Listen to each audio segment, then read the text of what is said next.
Excusez-moi de vous déranger, mais il paraît que vous êtes médecin. Ouais, salut. Nous avons quelques passagers qui se sentent mal. Pourriez-vous venir les voir? Ok. Les Gilets jaunes revendiquent le référendum d'initiative citoyenne, ce qui provoque chez les membres du gouvernement et certains journalistes des vertiges, accompagnés de fortes sueurs, des démangeaisons qui les font se gratter partout, des spasmes musculaires et des vomissements. Il faut se rendre à l'évidence. Quand Macron parle, les Gilets jaunes n'en ont plus rien à foutre. Il n'a pas su sentir la souffrance du peuple. Moi j'entends la colère et je pense que c'est un droit fondamental dans notre société de pouvoir l'exprimer. Et donc les solutions qu'il a tenté d'apporter sont trop tardives. Le salaire d'un travailleur au SMIC augmentera de 100 € par mois dès 2019, sans qu'il en coûte 1 € de plus pour l'employeur. Avec ses discours chiants, il a mis le feu aux poudres. C'est plutôt comme ça que si certaines Françaises ou certains Français considèrent que leur vision de ce que le pays devrait être n'est pas pleinement portée, devraient la traduire.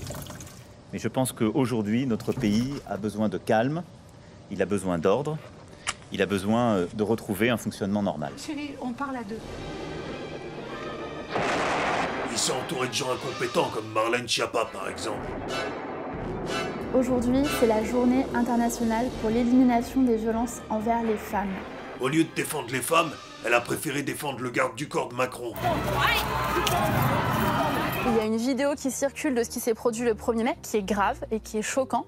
Mais il y a aussi, semble-t-il, des images de la scène d'avant et de la scène d'après qui, elles, ne tournent pas. Elle n'a rien dit non plus sur les violences policières sur les femmes pendant les manifestations des Gilets jaunes. Il y a aussi, semble-t-il, des images de la scène d'avant et de la scène d'après qui, elles, ne tournent pas. Eh ouais, Marlène Schiappa, elle se fout de nos gueules. Maintenant, on nous demande souvent si on est universaliste ou intersectionnel, alors que l'intersectionnalité, c'est un domaine de recherche, donc je crois qu'on ne peut pas être opposé à un domaine de recherche. Mais l'universalisme, c'est un préalable. Moi, j'observe que les journalistes nous disent souvent c'est la guerre des femmes, les femmes vont s'affronter, etc. Quand il y a deux hommes qui sont en désaccord, personne ne parle de guerre, il y a un désaccord sur un sujet de politique publique.